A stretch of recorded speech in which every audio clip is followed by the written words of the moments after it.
people of Ukraine. Without provocation, without justification, without necessity, this is a premeditated attack. Vladimir Putin has been planning this for months, as we've been saying all along. He moved more than 175,000 troops, military equipment, and positions along the Ukrainian border. He moved blood supplies into position and built a field hospital, which tells you all you need to know about his intentions all along. He rejected every good faith effort the United States and our allies and partners made to address our mutual security concerns through dialogue to avoid needless conflict and avert human suffering. For weeks, we have been warning that this would happen. And now it's unfolding largely as we predicted. In the past week, we've seen shelling increase in the Donbass, a region in eastern Ukraine controlled by Russian-backed separatists. The Russian government has perpetrated cyber attacks against Ukraine. We saw a staged political theater in Moscow, outlandish and base claims that Ukraine was about to invade and launch a war against Russia, that Ukraine was prepared to use chemical weapons, that Ukraine committed a genocide. Without any evidence, we saw a flagrant violation of international law in attempting to unilaterally create two new so-called republics on sovereign Ukrainian territory. And at the very moment that the United Nations Security Council was meeting to stand up for Ukraine's sovereignty, to stave off invasion, Putin declared his war. Within moments, missile strikes began to fall on historic cities across Ukraine. Then came the air raids, followed by tanks and troops rolling in. We've been transparent with the world. We've shared declassified evidence about Russia's plans and cyber attacks and false pretexts so that there could be no confusion or cover-up about what Putin was doing. Putin is the aggressor. Putin chose this war, and now he and his country will bear the consequences. Today, I'm authorizing additional strong sanctions and new limitations on what can be exported to Russia. This is going to impose severe cost on the Russian economy, both immediately and over time. We have purposely designed these sanctions to maximize the long-term impact on Russia and to minimize the impact on the United States and our allies. I want to be clear, the United States is not doing this alone. For months, we've been building a coalition of partners representing well more than half the global economy. 27 members of the European Union, including France, Germany, Italy, as well as the United Kingdom, Canada, Japan, Australia, New Zealand, and many others, to amplify the joint impact of our response. I just spoke with the G7 leaders this morning, and we're in full and total agreement. We will limit Russia's ability to do business in dollars, euros, pounds, and yen to be part of the global economy. We'll limit their ability to do that. We're going to stunt the ability to finance and grow the Russian military. We're going to impose and we're going to impair their ability to compete in high-tech 21st century economy. We've already seen the impact of our actions on Russia's currency and the ruble, which early today hit its weakest level ever in history. The Russia stock market plunged today. The Russian government borrowing rate spiked by over 15%. In today's actions, we've now sanctioned Russian banks that together hold around $1 trillion in assets. We've cut off Russia's largest bank, a bank that holds more than 1/3 of Russia's banking assets by itself, cut it off from the U.S. financial system. And today, we're also blocking 4 more major banks. That means every asset they have in America will be frozen. This includes VTB, the second largest bank in Russia, which has $250 billion in assets. As promised, we're also adding the names to the list of Russian elites and their family members that we're sanctioning as well. As I said on Tuesday, these are people who personally gain from the Kremlin's policies, and they should share in the pain. We will keep up this drumbeat of those designations against corrupt billionaires in the days ahead. On Tuesday, we stopped the Russian government from raising money from U.S. or European investors. Now we're going to apply the same restrictions to Russia's largest state-owned enterprises, companies with assets that exceed $1.4 trillion. Some of the most powerful impacts of our actions will come over time as we squeeze Russia's access to finances and technology for strategic sectors of its economy and degrade its industrial capacity for years to come. Between our actions and those of our allies and partners, we estimate that we'll cut off more than half of Russia's high-tech imports. It will strike a blow to their ability to continue to modernize their military. It will degrade their aerospace industry, including their space program. It will hurt their ability to build ships, reducing their ability to compete economically. And it will be a major hit to Putin's long-term strategic ambitions. And we're preparing to do more. In addition to the economic penalties we're imposing, we're also taking steps to defend our NATO allies, particularly in the East. Tomorrow, NATO will convene a summit. We'll be there to bring together the leaders of 30 allied nations and close partners to affirm our solidarity and to map out the next steps we will take to further strengthen all aspects of our NATO alliance. Although we provided over $650 million in defensive assistance to Ukraine just this last year, let me say it again. Our forces are not and will not be engaged in the conflict with Russia in Ukraine. Our forces are not going to Europe to fight in Ukraine, but to defend our NATO allies and reassure those allies in the East. As I made crystal clear, the United States will defend every inch of NATO territory with the full force of American power. And the good news is, NATO is more united and more determined than ever. There is no doubt that the United States and every NATO ally will meet our Article 5 commitments, which says that an attack on one is an attack on all. Over the past few weeks, I ordered thousands of additional forces to Germany and Poland as part of our commitment to NATO. On Tuesday, in response to Russia's aggressive action, including its troop presence in Belarus and the Black Sea, I've authorized the deployment of ground and air forces already stationed in Europe to NATO's eastern flank allies, Estonia, Latvia, Lithuania, Poland, and Romania. Our allies have also been stepping up, adding the other allies, the rest of NATO, adding their own forces and capabilities to ensure collective defense. And today, within hours of Russia's unleashing its assault, NATO came together and authorized and activated an activation of response plans. This will enable NATO's high readiness forces to deploy and when and where they are needed to protect our NATO allies on the eastern boundaries of Europe. And now I'm authorizing additional U.S. force capabilities to deploy to Germany as part of NATO's response, including some of the U.S.-based forces that the Department of Defense placed on standby weeks ago. I've also spoken with Defense Secretary Austin and Chairman of the Joint Chiefs, General Milley, about preparations for additional moves should they become necessary to protect our NATO allies and support the greatest military alliance in the history of the world, NATO.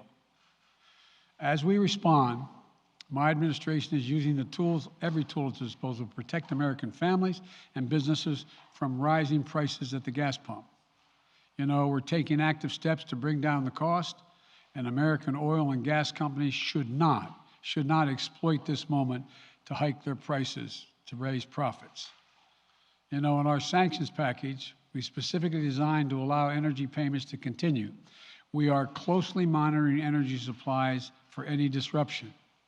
We've been coordinating with major oil-producing and consuming countries toward our common interest to secure global energy supplies.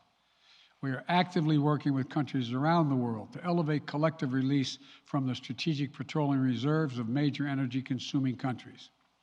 And the United States will release additional barrels of oil as conditions warrant. I know this is hard and that Americans are already hurting. I will do everything in my power to limit the pain the American people are feeling at the gas pump. This is critical to me. But this aggression cannot go unanswered. If it did, the consequences for America would be much worse. America stands up to bullies. We stand up for freedom.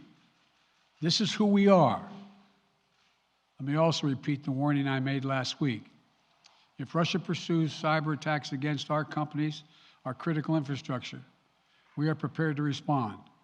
For months, we've been working closely with the private sector to harden their cyber defenses, sharpen our ability to respond to Russian cyber attacks as well.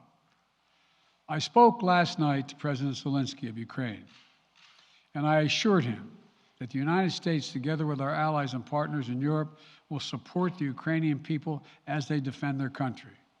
We'll provide humanitarian relief to ease their suffering. And in the early days of this conflict, Russia propaganda outlets will keep trying to hide the truth and claim success for its military operation against a made-up threat. But history has shown, time and again, how swift gains in territory eventually give way to grinding occupations, acts of mass civil disobedience, and strategic dead ends. The next few weeks and months will be hard on the people of Ukraine. Putin has unleashed a great pain on them, but the Ukrainian people have known 30 years of independence. They've repeatedly shown that they will not tolerate anyone who tries to take their country backwards.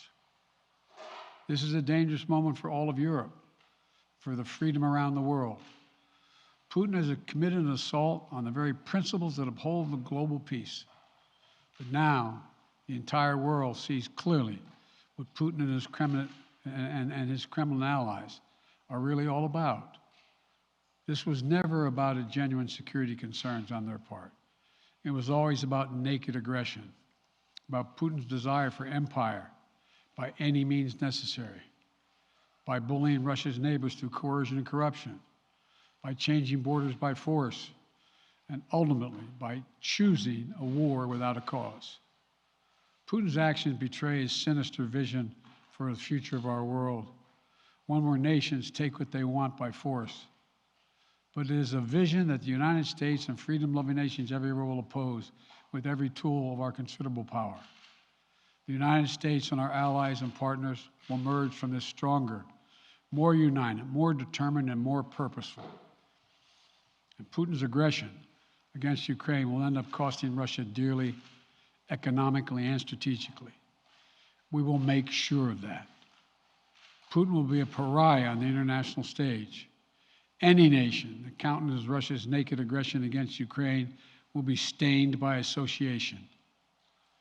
When the history of this era is written, Putin's choice to make a totally unjustifiable war on Ukraine will have left Russia weaker and the rest of the world stronger. Liberty, democracy, human dignity, these are the forces far more powerful than fear and oppression. They cannot be extinguished by tyrants like Putin and his armies. They cannot be erased from people's hearts and hopes by any amount of violence and intimidation. They endure. In the contest between democracy and autocracy, between sovereignty and subjugation, make no mistake, freedom will prevail. God bless the people of a free and democratic Ukraine, and may God protect our troops. Mr. President. Associated Press, Zeke. Do you have any plans to speak with President Putin at this point, and what interactions have you had with the Russian government? I heard the first part. Do I have any plans to speak with Putin at this point, and what? What communications have you had with the Kremlin as far as military operations in Ukraine and making sure this does not spiral into a larger conflict? Well, it's a large conflict already. The way we're going to ensure it's not going to aspire to a larger conflict is by providing all the forces needed in the Eastern European nations that are members of NATO. NATO is more united than it's ever been, and I have no plans to talk with Putin. Wall Street Journal, Tarina. Mr. President, you didn't mention SWIFT in your sanctions that you announced. Is there a reason why the U.S. Isn't doing that? Is there a disagreement among allies regarding SWIFT and whether Russia should be allowed to be a part of it? The sanctions that we've proposed on all their banks are of equal consequence, maybe more consequence than SWIFT, number one. Number two, it is always an option, but right now that's not the position that the rest of Europe wishes to take. Cecilia Vega, ABC. Sir, sanctions clearly have not been enough to deter Vladimir Putin to this point. What is going to stop him? How and when does this end? And do you see him trying to go beyond Ukraine?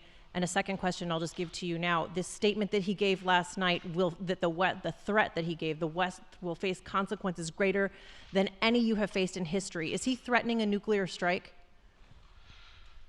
I have no idea what he's threatening. I know what he has done, number one. And number two, no one expected the sanctions to prevent anything from happening. It has to show, this is going to take time, and we have to show resolve so he knows what's coming. And so the people of Russia know what he's brought on them. That's what this is all about. This is going to take time. It's not going to occur, he's going to say, oh my God, these sanctions are coming, I'm going to stand down. He's going to test the resolve of the West to see if we stay together, and we will. We will, and it will impose significant costs on him. Will he go beyond Ukraine, sir? Do you see him going beyond? Yes. Two topics, just really quick. First, markets are down and gas prices are up. I know you always stress the difference between Wall Street and Main Street, but everybody seems to be in for some economic pain. How economically painful is it going to get for people in this country? And I do have one more question. First of all, there's no doubt that when a major nuclear power attacks and invades another country, that the world is going to respond, and markets can respond all over the world. So there's no doubt about that, number one. Number two, the notion that this is going to last for a long time is highly unlikely as long as we continue to stay resolved in imposing the sanctions we're going to impose on Russia, period. What's the next question? I'm sorry. The next question is, did you underestimate Putin, and would you still describe him the way that you did in the summer as a worthy adversary?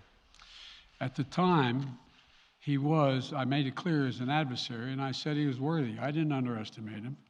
And I've read most of everything he's written. Did you read I shouldn't, I'm not being a wise guy. You heard the speech he made, almost an hour's worth of speech is why he was going into Ukraine. He has much larger ambitions in Ukraine. He wants to, in fact, reestablish the former Soviet Union. That's what this is about. And I think that his ambitions are completely contrary to the place where the rest of the world has arrived. And with these ambitions, you're confident that these devastating sanctions are going to be as devastating as Russian missiles and bullets and tanks? Yes, Russian bullets, missiles, and tanks in Ukraine. Yes, I am. Thank you, President Biden. If sanctions cannot stop President Putin, what penalty can? I didn't say sanctions couldn't stop him. You've been talking about the threat of these sanctions for several weeks now. Yes, but the threat of the sanctions and imposing the sanctions and seeing the effect of the sanctions are two different things.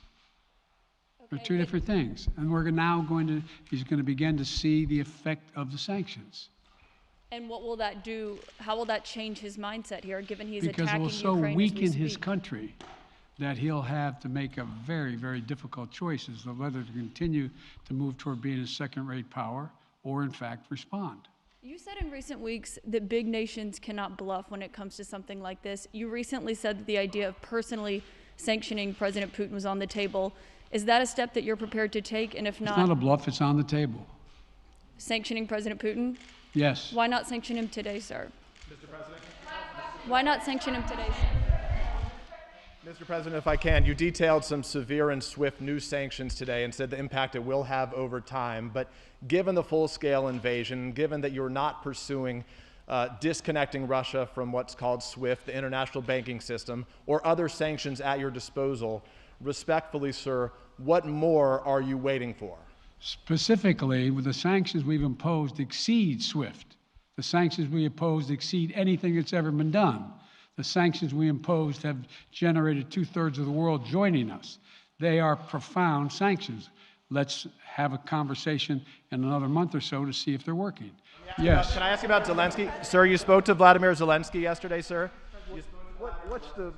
What's the risk that we are watching the beginning of another Cold War, and is there now a complete rupture in U.S. and Russian relations? There is a complete rupture right now in U.S.-Russian relations if they continue on this path that they're on. And in terms of a Cold War, that depends. You have the vast majority of the rest of the world in total opposition to what he's doing, from Asia to South America to Europe to around the world. And so it's going to be a cold day for Russia. The idea, you don't see a whole lot of people coming to his defense. And are you, if I could follow up, sir, are you urging China to help isolate Russia? Are you urging China to help isolate Russia? I'm not prepared to comment on that at the moment.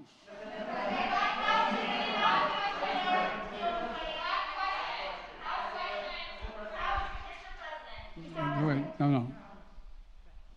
Yeah. No. He's had his hand up a long time. Thank you, Mr. President. How concerned are you that Putin wants to go beyond Ukraine into other countries, and the U.S. will have to get involved if he moves into NATO countries? Well, if he did move into NATO countries, he will be involved. We will be involved. The only thing that I'm convinced of is if we don't stop now, he'll be emboldened. If we don't move against him now with these significant sanctions, he will be emboldened. And look, you know, well, anyway. And can you talk anything more about your conversation? Mr. President. Why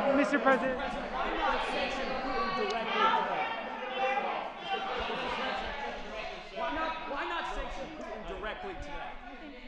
Defense partner for the I'm sorry, I can't hear you. Sir, India, which is a major defense partner of the United States, is India fully with you on the issue of Ukraine and Russia? Does the Defense Department of the United States? So India is one of your major defense partners. Is India fully in sync with the United States on Russia? We're in consultation with India today. We haven't resolved that completely. One more question. Okay, thank you all very much. Thank you. Mr. President,